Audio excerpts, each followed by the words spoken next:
Welcome to Bollywood Deep Dive from IndiaReview.com, your daily Bollywood news. Let's get into it.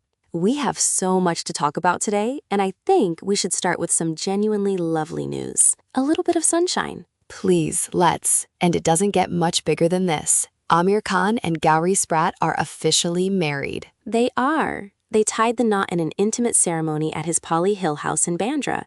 It sounded just perfect. Close friends, family, his children Ira and Junaid were there. It felt very personal and very real. I love that for them. In an era of gigantic, multi-day, multi-city wedding extravaganzas, which are also wonderful and fun to watch from afar, there's something so beautiful about a ceremony that feels like it's just for the couple and their inner circle. Absolutely. It's a reminder that at the end of the day, it's about the two people. The pictures that have emerged look so happy and relaxed. There's a warmth to it that you can't manufacture. And it's a lovely throwback, isn't it? Just this week, a story resurfaced about Urmila Matondkar writing Aamir Khan his very first fan letter after seeing his performance in Rangila. Oh, I saw that. She was his co-star, and she was so blown away by his work as Muna that she wrote him a letter saying, "You'll get awards for this." It's such a sweet testament to his talent from way back then, and it just adds another layer to this moment now. From a first fan letter from a co-star to a beautiful new beginning with his wife, it feels like a very full-circle moment. We just wish them all the happiness in the world. Hear, hear. And speaking of happy family moments, the Kapoor clan has been in full celebration mode for Anshula Kapoor's wedding. The Mehndi photos are everywhere, and they are pure joy. Anshula posted this heartfelt thank you to her sisters, Janvi and Kushi, for planning it all. She called it one of the happiest days of her life. You can see why. The whole family turned out. Arjun Kapoor, Anil Kapoor, Boney Kapoor, Sonam, Varun Dhawan. It was a proper star-studded family affair. Everyone just looks so genuinely delighted for her and Rohan Tucker. It's just nice, isn't it? Seeing a family come together like that. It's a big, beautiful, blended family.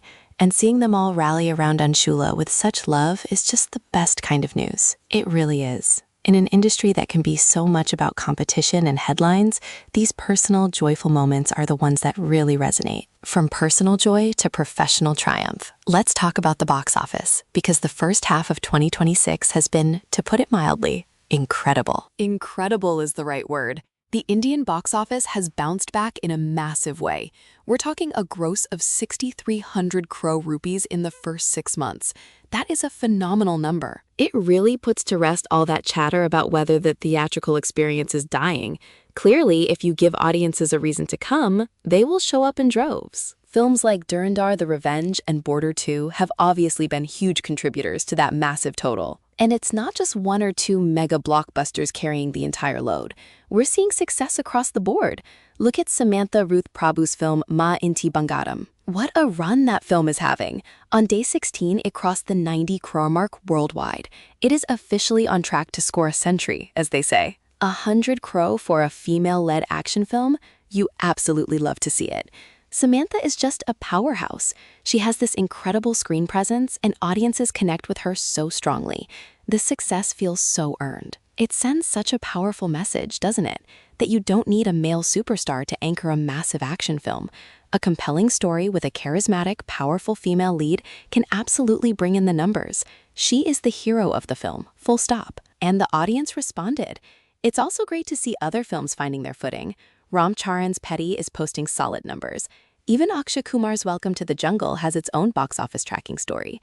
There's room for different kinds of films to succeed. Look at Main Vapasanga. In its 4th week, still attracting audiences, and it's now beaten The Kerala Story 2 to become the 9th highest grosser of the year so far. That's a film with legs. And down south, Gada Kusti 2 saw a massive jump on its 2nd day, crossing 10 crore worldwide in just 2 days. It shows that good content, regardless of the region, is finding its audience. The overall health of the industry, from Bollywood to Tollywood to Collywood, seems incredibly robust right now. It feels like the ecosystem is finally thriving again, which of course brings us to the, let's call it the business side of a thriving ecosystem, and a story that feels like it's been in development since the dawn of time. Oh no, don't say it. I have to say it. Hera Pheri 3. Of course. The sequel that is eternally just around the corner. What now? Well, it's getting official. Akshay Kumar's production house, Cape of Good Films, has issued a public notice, a very serious-sounding public notice. Do tell, they are claiming exclusive worldwide rights to the film. The notice basically serves as a warning to everyone else in the industry against any third-party dealings related to the movie. They are planting their flag and saying, this is ours and only ours. Wow, okay, that is a power move. For a franchise as beloved as Hera Pheri, the rights situation must be a tangled web. This feels like an attempt to untangle it with a very large, very public pair of scissors. Exactly. For years we've heard rumors. This director is attached. No, that director is attached. This actor is in. This actor is out. It's been a revolving door of speculation. This public notice seems designed to put a stop to all of that and consolidate control. It makes you wonder what's happening behind the scenes to necessitate such a public declaration. But for fans, I imagine this is good news, maybe? Does it mean the film is actually, finally, definitely happening? One would hope. It suggests they are clearing the decks to move forward.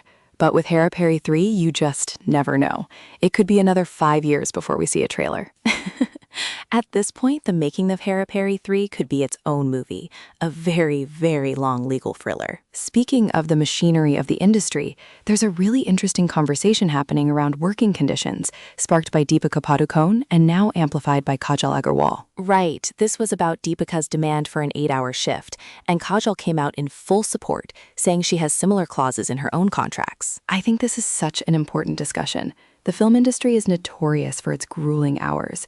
Shoots can go on for 12, 14, 16 hours a day. It's accepted as just the way it is. And it affects everyone, from the top stars to the lighting crew, the spot boys, everyone on set.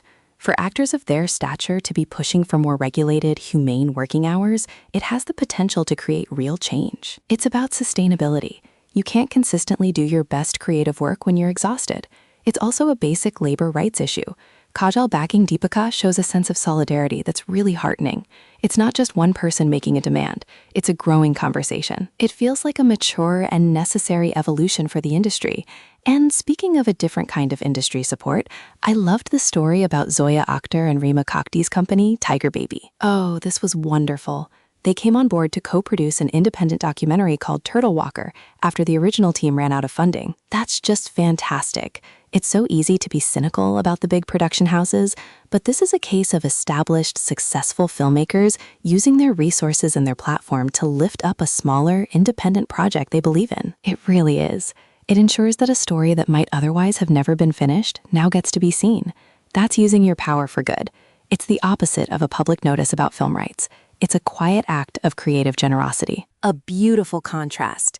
It shows the whole spectrum of the business, from the fierce protection of a massive commercial franchise to the nurturing of a small documentary. Both are part of the ecosystem. They are. And so is, unfortunately, the world of online controversy. And Alia Bhatt's new film Alpha seems to have found itself right in the middle of one. Yes, this is a tricky one. So to break it down, some Instagram stories, allegedly from Pakistani actresses like Mahira Khan and Ikra Aziz, started circulating. These stories were praising Alpha, even supposedly calling it Pakistan's reply to Dhurandhar. And that, as you can imagine, did not go over well with certain sections of the Indian internet. Not at all. There was immediate backlash. But the whole thing is shrouded in this layer of allegedly and reportedly. It's unclear if the screenshots are even real. But in the world of social media, that almost doesn't matter. The reaction is the story. That's the frustrating part. It highlights how quickly things can ignite online, especially when it involves cross-border commentary. An unverified screenshot can spark a whole cycle of outrage and debate before anyone even knows the source. It becomes less about the film itself and more about the larger political tensions that are just simmering under the surface, waiting for a catalyst. And a film, especially one with a patriotic or action-oriented theme, can easily become that catalyst. It's a minefield for artists. You want your work to be seen by everyone, to be part of a global conversation, but that conversation can be hijacked so easily by agendas that have nothing to do with the art itself. And it's a very different kind of controversy from the one brewing around Ajay Devgan's upcoming film, Chahan. That one is about the content of the film itself, based on the trailer. Yes, and the criticism has been sharp. The Quint ran a headline calling the film's approach turning Kashmir's trauma into propaganda. Another outlet, Scroll, said, Kashmir's turbulence feeds Bollywood's lust for xenophobic content. Those are strong words. The articles are pointing specifically to a line in the trailer where pellets used on protesters are referred to as causing limited damage. That is an incredibly loaded and sensitive line to include, and it gets to the heart of a debate that's been going on for years. What is the responsibility of a filmmaker when dealing with a complex, painful, and ongoing political conflict? Exactly. Where is the line between telling a story from a certain point of view and creating propaganda that flattens a multifaceted issue into a simple good versus evil narrative? It's a question that many films in recent years have had to face. Cinema has immense power to shape public perception. And when you're dealing with a place like Kashmir, where there is so much real-world pain and history, the stakes are incredibly high. The charge of propaganda suggests that the filmmakers are not just telling a story, but actively pushing a political agenda at the expense of nuance and humanity. And once that perception takes hold, it's very difficult to shake. It becomes the entire conversation around the film, sometimes even before it's released. It shows how much weight a trailer carries in setting the tone for a film's reception. It really does. And in a slightly less politically charged but still frustrating vein of film news, we had the case of the fake CBFC certificate for Vijay's film Jananayagan. The internet strikes again. So a fake certificate surfaced online claiming the film had received an A rating, which of course got everyone talking. And of course, it was completely fabricated. The makers had to come out and confirm the film is still awaiting certification. It's just another example of how easily misinformation can be created and spread, especially around a highly anticipated film where fans are hungry for any scrap of news. You have to feel for the filmmakers. You're trying to finish your film, go through the proper channels, and meanwhile, you're also having to play whack-a-mole with fake news online. It's a full-time job in itself. But let's move on to something much more positive, a quote that just made me smile. Okay, I'm ready.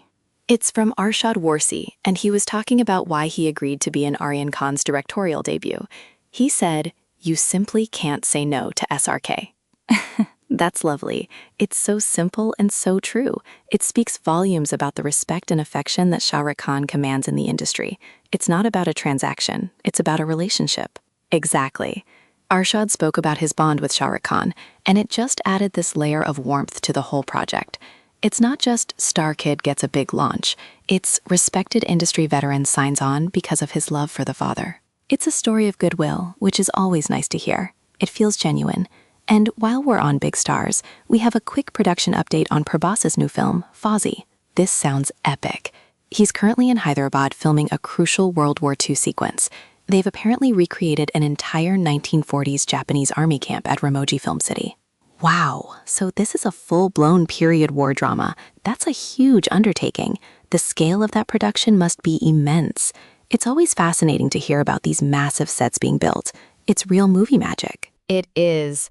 From the trenches of a World War II film set to the flooded compounds of Juhu. We also have to give a quick mention to the Mumbai rains, which apparently made their presence felt at Amitabh Bachchan's home, Jalsa. Oh, the annual tradition. A video went viral showing water entering the compound. It's a yearly reminder that no matter how big a star you are not immune to the Mumbai monsoon. The great equalizer. It's just one of those life in Mumbai moments that connects everyone. It is. You know, we started with the wedding and we've talked about so many aspects of the industry today.